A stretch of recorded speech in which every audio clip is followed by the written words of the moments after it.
Hello বন্ধুরা, আমি অর্পিতা মিহির মাম্মা চলে এসেছি আরও একটা নতুন ব্লগ নিয়ে। তো এটা কিন্তু সরস্বতী পুজোর আগের দিনকার রাতের ব্লগ। তো দেখো তো আগের দিন তো তোমরা দেখতে পেলে যে বাবা আর মা এসেছিলো, মানে সরস্বতী পুজোর আগের দিনকেই। তো মাকে তো রেখে দিয়েছি, মা থাকবে অবশ্যই। তো তারপরে বাজারে চলে আসলাম মিহিকে রেখে, বাজার টাজার করে এখানে চলে এসেছি মুদি সদার দোকানে। এইটা তোমাদের সাথে না শেয়ার করে পারছি না। এইটা কি তোমরা কেউ বুঝতে পারছো যে কী কী ফর্দতে লেখা আছে? আমি তো বুঝতে পারছি না। তোমরা যদি বুঝে থাকো তাহলে অবশ্যই কমেন্টে জানিও যে আমরা কী কী মুদি সদাই করেছি। ও বাবা, এ বোঝা আমার কম্ব নয়, তাই তোমাদের সাথে একটু শেয়ার করলাম কত টাকার বাজার হয়েছে, মানে মুদি সদাইয়ের বাজার, সেটা অবশ্যই কিন্তু কমেন্টে জানিও। তারপরে দেখো এখানে চলে এসেছি আমরা একটু সার্ভে করতে। হ্যাঁ, কিসের সার্ভে করতে? আমার সামনেই রয়েছে কিন্তু 4 তারিখে অ্যানিভার্সারি, তো সেটা কিন্তু আমার বন্ধুরা আমাকে সারপ্রাইজ দেবে।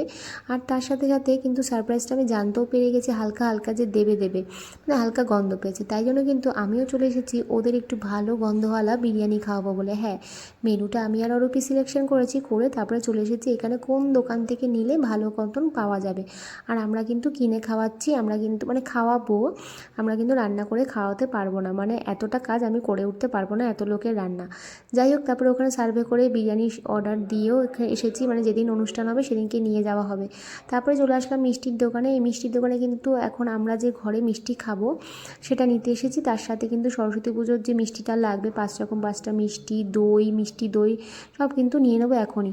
তারপরে জানো তো আমি একটুখানি দাঁড়িয়েও এখানে একটু মিষ্টি খেয়েছিলাম, আমার প্রচণ্ড মিষ্টি ক্রেভিং হচ্ছিলো। আর রাত্রিবেলা না আমাদের একটু মিষ্টি খেতে ভালো লাগে, মানে আমার অরূপের এগুলো ভালো লাগে। তারপরে এখান থেকে এখন বাড়ি চলে যাব, বাড়ি গিয়ে কিন্তু খাবো ভোগের প্রসাদ। ও হো, এই যে চলে এসেছে, শাশুড়ি মেখেছে, যা দারুণ হয়েছিল না, তার সাথে কিন্তু রয়েছে পায়েস, চাটনি, আর এইটা আলু ভাজাটা ঘরের ছিল, তাই জন্য আমাকে একটু দিয়ে দিয়েছে, ফেলে দেবে, নষ্ট করবে। তোমরা কারা কারা ভোগের প্রসাদ, এরকম ভোগের মাখা প্রসাদ খেতে ভালোবাসো? আমার তো ভীষণ ভালো লাগে, কিন্তু অনেকে আবার এরকম মাখাটা পছন্দ করে না, মাখা জিনিসটা খেতে, কিন্তু আমাদের সবার ভীষণ ভালো লাগে। আর এইটার জন্য আমরা বছর বছর কিন্তু অপেক্ষা করে থাকি, মানে একটা বছর, গোটা বছর ভোগের প্রসাদ, যেখানেই ভোগের প্রসাদ হবে না, আমার মনে হয় কেউ যদি আমাকে একটু খাওয়াতো সেটা কিন্তু ভালো লাগে।